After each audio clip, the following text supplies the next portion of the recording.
Hello everyone, welcome back to my channel. This is Seema Saini. I hope you all are good. So students, today we will discuss a new chapter from class 12, Vishta's book, that is chapter number 4, The Enemy, written by Pearl S. Buck. So first of all, we'll discuss about the main characters of this chapter and then detailed summary. So let's start with the main character. First character, Dr. Stow Hockey. Okay, so Dr. Stow Hockey is the protagonist of the story and Hannah's husband. Okay, Dr. Stow Hockey हन्ना के husband है और story के protagonist means main character है. Okay, a skilled surgeon educated in America. Next character Hannah, doctor Sadao's wife. Tom is a teenage American prisoner of war who was captured and tortured by the Japanese but somehow escaped. Okay, so Tom teenage American prisoner है जिसको कि Japanese ने capture किया है और बहुत ज्यादा torture किया है, लेकिन उसके बाद वो वहां से भाग जाता है. Next actor, an old general. The old general is a sickly man in the Japanese military. Yumi is one of the servants at Dr. Stow Hockey and Hannah's house. Gardner, the elderly gardener. Okay, the cook, Dr. Stow Hockey's cook. Now, detailed summary of this chapter. The Enemy is a story set in Japan during the Second World War. So, Enemy जो story है उसको Japan में set किया गया है during Second World War. It is about the Japanese surgeon Sadao Hoki. ये story स्टाउ होकी के बारे में है जो कि एक जापानीज सर्जन है. His house was situated on the coast of Japan. So doctor Sadao का घर जापानीज कोस्ट पे है. Okay, he had been living there since his childhood. और डॉक्टर स्टाउ होकी वहां पे अपने चाइल्डहुड से रह रहे थे. The house had a low height and was made of stone. So house low height पे था और स्टोन से बना हुआ था.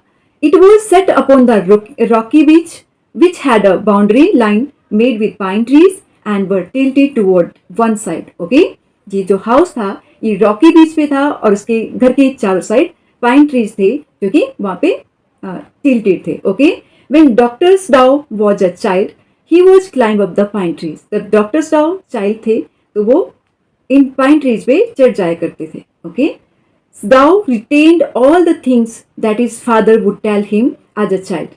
डॉक्टर स्टाउ उन सभी चीजों को, उन सभी बातों को रिटेन रखते हैं जो कि उनके फादर ने उनको चाइल्डहुड में बताई होती है. हिज फादर नेवर प्लेड और जोक विद हिम. उसके फादर उनके साथ बिल्कुल भी ना तो जोक करते थे ना प्ले करते थे. They shared a mature relation and his father underwent a lot of hardship to bring him up. Okay, वो दोनों ही एक मैच्योर रिलेशनशिप को शेयर करते थे और उनके फादर ने बहुत ही हार्डशिप में उनको ब्रॉटअप किया था. Stow knew that his father was concerned about his education. और Stow जानते थे कि उनके फादर उनके एजुकेशन के बारे में बहुत ज्यादा कंसर्न थे. He was sent to America at the age of 22 to study surgery and medicine. उनके फादर ने उनको अमेरिका भेजा जब वो 22 के एज में थे सर्जरी को स्टडी करने के लिए और मेडिसिन को स्टडी करने के लिए. He returned at the age of 30. और जब वो अमेरिका से जापान वापस आते हैं तो वो 30 ईयर के होते हैं. Okay, Before dying, Stow's father saw Stow became famous not only as a surgeon but also as a scientist. Death से पहले ही अपनी सन स्टाउ को ना केवल उन्होंने एक फेमस सर्जन बनते हुए उनको देखा था बल्कि एक साइंटिस्ट बनते हुए भी देखा था. Stow was on his way to discover a treatment of wounds which would make them absolutely clean. Okay, तो Stow ऐसे ट्रीटमेंट का डिस्कवरी कर रहे थे जहाँ पे वुंड को बिल्कुल क्लियर किया जा सकता था. So he was not sent abroad with his armed forces as a doctor. अब बहुत वर्ल्ड वॉर चल रहा था और डॉक्टर्स को अब्रॉड भेजा जा रहा था आर्म्ड फोर्सेस के लिए. Okay, also he was retained in Japan because the old general was suffering from an ailment which needed to be operated upon in case of an emergency. Okay, तो doctor स्टाउ होकी को नहीं भेजा जाता है क्योंकि डॉक्टर स्टाउ होकी की नीड उस ओल्ड जनरल को होती है. ठीक है, क्योंकि वो सफर कर रहा होता है एक एलिमेंट से और उनको एक ऑपरेशन की जरूरत होती है. Okay, then writer describe the scene outside doctor Sadao's house. उसके बाद राइटर डिस्क्राइब करते हैं डॉक्टर स्टाउ के घर के बाहर का scene. As the days were usually warm and the sea waves were cold, the nights became foggy. Okay, तो डेज वार्म थे, सी वेव्स कोल्ड थी, ठीक है, और नाइट्स फॉगी थी. Dr. Stow saw the boundary of nearby island became invisible gradually as it got covered in the mist. Okay, so Dr. Stow ने देखा जो nearby island थे, ठीक है, वो gradually invisible हो रही थी मिस्ट में ओके, और ग्रेजुअली वो कवर हो रही थी मिस्ट में, मिस्ट मतलब धुंध, okay. Then writer describes one day before Dao could go inside the house, the door opened and his wife looked out for him. Okay? So इसके बाद डॉक्टर डिस्क्राइब करते हैं कि एक दिन स्टाओ के घर जाने से पहले जब डॉक्टर स्टाओ की वाइफ वेट कर रही होती है डॉक्टर स्टाओ का, तो वो एकदम से डोर खोलती है जैसे डॉक्टर स्टाओ घर के अंदर जाने वाले होते हैं, ओके, और उनकी तरफ स्माइल करती है। She was wearing a dark blue coloured gown over her dress, और उसने डार्क ब्लू कलर का गाउन पहना होता है अपनी ड्रेस के ऊपर। She lovingly smiled at him, remained silent and stood by him. वो lovingly अपने हस्बैंड डाओ के ऊपर स्माइल करती है और साइलेंट रहती है, okay. They had met in America. वो दोनों ही अमेरिका में मिले थे। वो यहाँ पे इन चीज़ों को याद करते हुए याद कर रहे हैं, और वो याद करते हैं कि वो किस तरह से अमेरिका में मिले थे। Dao knew that his father would marry him to a Japanese girl only, and so he ensured that before falling in love with her. Okay? So doctor Dao को ये पता था कि उनकी फादर उनकी मैरिज सिर्फ और सिर्फ एक जापानीज गर्ल के साथ ही करेंगे। तो before falling in love with her वो इंश्योर करते हैं कि वो गर्ल जापानी है या फिर अमेरिकन हो, ओके। तो Sadao considered himself to be lucky to have accidentally met her at American professor's house. So Sadao अपने आप को बहुत ही लकी कंसीडर करते हैं कि वो एक्सीडेंटली एक अमेरिकन प्रोफेसर के घर पे हना से मिले थे। Dao and Hana loved each other even after having 2 children after many years of marriage. Okay, so Dr. Dao Hoki और हना एक दूसरे से बहुत ज़्यादा प्यार करते हैं। उनकी मैरिज को बहुत ज़्यादा टाइम हो गया है, लेकिन इसके बाद भी वो एक दूसरे को बहुत ज़्यादा प्यार करते हैं, जबकि उनके 2 चिल्ड्रन भी है। They had not married in a haste in America, rather they returned to Japan. Okay, short permission from their parents and they got married in a traditional Japanese ceremony. Okay, वो जल्दी जल्दी में America में marriage नहीं करते हैं, ठीक है, वो जापान आते हैं और अपने पेरेंट्स की परमिशन लेते हैं, और उसके बाद पेरेंट्स की परमिशन लेने के बाद एक ट्रेडिशनल वे में फुल जापानीज सेरेमनी के साथ वो मैरिज करते हैं। When they thinking about these things outside the house, the moment they saw figure appear out of the mist. Okay, जब वो इन चीज़ों के बारे में सोच रहे थे, ठीक है, अमेरिका में जब वो हना से मिले थे, उन सारी चीज़ों के बारे में वो जब याद कर रहे थे, उस टाइम पे वो एक फिगर देखते हैं जो कि एक मिस्ट से बाहर निकलता हुआ उनको दिखाई देता है सी बीच पे। Okay, it appeared black in colour due to the mist in the air, ठीक है, और उनको वो ब्लैक अपियर होता है क्योंकि वो मिस्ट से निकलता है, और क्योंकि वो मिस्ट के अंदर कवर होता है, ठीक है, तो उनको एक ह्यूमन आउटलाइन दिखाई देती है only. Okay, the outline of a man's body visible in the mist. अब उस मिस्ट के अंदर उसकी जो फिगर था, ठीक है, वो आउटलाइन हो रहा था, मीन्स उसका जो फिगर था, ह्यूमन फिगर, वो दिख रहा था, विजिबल था मिस्ट के अंदर। He walked unsteadily with his arms above his head. वो अनस्टेडली अपने आर्म्स को अपने हेड पे रख के चल रहा था। It was in indication that he was a prisoner. एक इंडिकेशन था कि वो एक प्रिजनर था। The man walked a few steps and then disappeared in the mist. जो मैन था वो फ्यू स्टेप चलता है और उस मिस्ट में डिसअपियर हो जाता है। अपॉन सीइंग द फिगर, हना reacted by asking who was that. ठीक है, जब वो फिगर को देखती है तो बहुत ज्यादा रिएक्ट करती है कि वो आदमी कौन है। She took her arms out of Sadao's arms. ठीक है, वो स्टाउ के आर्म्स से अपने आर्म्स को हटाती है। Both of them bent forward over the railing of the veranda to have a closer look at the man. ठीक है, उसके बाद वो ब्रेंडा में जो रेलिंग होती है उसके ऊपर से जाते हैं ताकि वो क्लोजर लुक ले सके उस मैन का। दे सॉ हिम अगेन, और उन्होंने उस मैन को दोबारा देखा। He was crawling on his hands and knees, जो कि अपने हैंड्स और नीज पे क्राउलिंग कर रहा था। Then he fell on his face and kept on the line there. Okay, फिर उस अपने फेस पे, अपने स्टमक पे वो आदमी वहां पे गिर जाता है। Okay, probably he had fainted, और वो आदमी वहां पे फेंट हो जाता है, अनकॉन्शियस हो जाता है।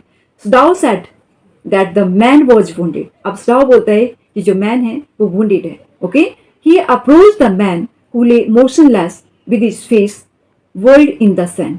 वो उस मैन को अप्रोच करते हैं, डॉक्टर डाउ, जिसका फेस सैंड में अंदर धंस गया होता है। Okay, an old cap hung on his head. एक ओल्ड कैप उसके हेड पे हैंग कर रही थी। His dress was also wet and torn, और उसकी ड्रेस वेट हो गई थी और टॉर्न थी। ओके, डाउ टर्न द मैन्स हेड। अब डाउ मैन के हेड को टर्न करता है। ठीक है, as they saw the face Hannah spoke confidently that he was white, that is an American. Okay?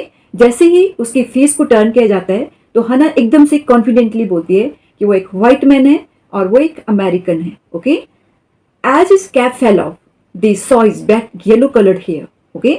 जैसे ही उसकी कैप उसके हेड से गिरती है, उसके कैप पे भी अमेरिकन सोल्जर लिखा होता है, नेवी सोल्जर. ओके? और वो देखते हैं उसके येलो कलर्ड हेयर जो कि वेट थे. ठीक है? Which had not been cut for a long time, जिनको लॉन्ग टाइम से कट नहीं किया गया था. He was young, his face had such marks which indicated that he had been tortured. Okay? वो यंग था और उसके फेस पे बहुत सारे मार्क्स थे जिससे ये पता लग रहा था कि उसको काफी लंबे टाइम से टॉर्चर किया जा रहा था. Okay? Sdow answered to himself and said that the best thing was to put the man back into the sea. Okay? जब वो दोनों उस मैन को देखते हैं तो दोनों डिसाइड करते हैं. अब स्टाउ आंसर करते हैं कि क्यों ना उस मैन को वापस से सी में फेंक दिया जाए. As the bleeding stopped he stood up and remove the dust from his hands. Okay?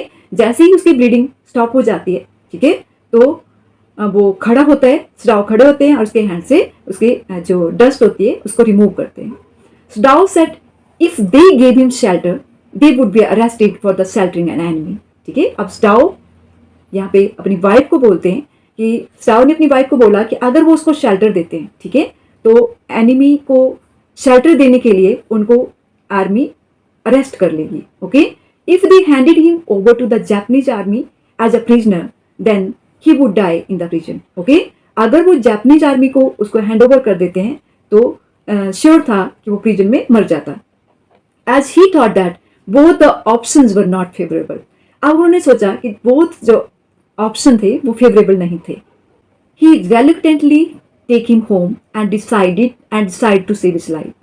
अब वो दोनों उसको अपने घर ले जाते हैं, ठीक है, और डिसाइड करते हैं कि वो उसके लाइफ को सेव करेंगे. The presence of an enemy disrupt his family life. और उस एनिमी की जो प्रेजेंस थी वो उनकी फैमिली लाइफ को डिस्टर्ब करती है. His wife is against the idea of operating upon and taking care of the soldier. Okay?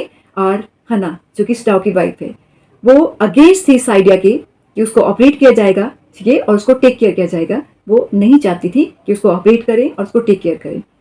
The servants of the house opposed the idea and leave their master. और उस घर के जितने भी servants थे उन्होंने इस आइडिया को अपोज किया और उस घर में अपने मास्टर को, उस घर को वो छोड़ के चले जाते हैं. Yet Dr. Stow shelters him, okay, operates upon him and saves his life. But Dr. Stow उसको शेल्टर देते हैं, उस एनिमी को, उसको ऑपरेट करते हैं और उसकी लाइफ को सेव करते हैं. Out of the fear of being accused of sheltering an enemy, he narrates to general in the Japanese military. Okay? अब डॉक्टर स्टाउ को डर था, ठीक है, कि एनिमी को शेल्टर करने के लिए उसको यहाँ पे एक्यूज किया जाएगा. ठीक है? तो इसलिए वो जनरल को, जापानी मिलिट्री जनरल को इस स्टोरी को नरेट करते हैं. The general helps doctor Sadao and offers to get the man killed by hired killers. Okay? अब जनरल अश्योर करते हैं डॉक्टर स्टाउ को. ठीक है? जनरल इसलिए अश्योर करते हैं क्योंकि जनरल की लाइफ डॉक्टर स्टाउ के हैंड में, ठीक है, कि डॉक्टर स्टाउ ही उसके ऑपरेशन को सक्सेसफुल कर सकते थे. इसलिए जो जनरल थे वो डॉक्टर स्टाउ की हेल्प करने के लिए प्रॉमिस करते हैं, ठीक है, और ऑफर करते हैं कि वो कुछ किलर्स को, कुछ असैसिन्स को हायर करेंगे ताकि वो उस एनिमी को किल कर सके. However the killing doesn't take place. ठीक है? हाउएवर जो किलिंग थी वो नहीं हो पाती है. And after waiting for 3 nights, Dr. Stow thinks of getting rid of the American himself. ठीक है? अब 3 नाइट तक जब असैसिन्स, किलर्स वहां पे नहीं आते हैं, डॉक्टर स्टाउ 3 नाइट तक वेट करते हैं कि वो किलर्स आएंगे और उसको किल करेंगे, बट नहीं आते हैं. फिर डॉक्टर स्टाउ अपने आप डिसाइड करते हैं कि वो अपने आप से उससे फ्रीडम ले लेंगे. Okay? He arranges a boat for the man to help him reach the nearby island. अब वो एक बोट को अरेंज करते हैं, ठीक है, और उसको नियर बाय आइलैंड पहुंचने के लिए हेल्प करते हैं. He provides him necessities like food, clothing to survive till he finds a Korean fishing boat which could rescue him. ठीक है? और वो उसको फूड प्रोवाइड करते हैं, क्लोथिंग प्रोवाइड करते हैं और उसको बोलते हैं कि जब तक वहाँ पे कोई कोरियन फिशिंग बोट नहीं आ जाती है उसको रेस्क्यू करने के लिए, तब तक वो उसी आइलैंड पे रहे. ठीक है? और उसको एक टॉर्च देते हैं ताकि वो 2 टाइम ब्लिंक करेंगे उस टॉर्च से ताकि मुझे डॉक्टर साहब बोलते ताकि मुझे पता लग सके कि आप वहाँ पे सर्वाइव कर रहे हो, ठीक है। और वो ये भी बोलते हैं कि आप जब वहाँ पे फूड खाओगे तो आपको रॉ फिश खानी पड़ेगी, क्योंकि अगर आप फायर जलाओगे तो उससे लोगों को पता लग जाएगा कि आइलैंड पे कोई है, ठीक है, कोई एनिमी है, और इस वजह से आपकी लाइफ पे प्रॉब्लम हो सकती है, ठीक है। In the end doctor Sadao wonders that why did he save the life of the enemy, ठीक है। अब इन द एंड अब डॉक्टर स्टाओ को उस आइलैंड पे कोई टॉर्च की ब्लिंकिंग नहीं दिखाई देती है, ठीक है। डॉक्टर स्टाओ श्योर हो जाते हैं कि वो बच गया है, कोरियन फिशिंग बोट उसको बचा के ले गई है। अब डॉक्टर स्टाओ होकी बहुत ज्यादा हैरानी में होते हैं कि आफ्टर ऑल उन्होंने एक एनिमी की लाइफ बचा दी। Okay, so story ends here. So that's all for this session. I hope you all have understood this lesson very well. See you soon in my next video. Till then, bye. Take care.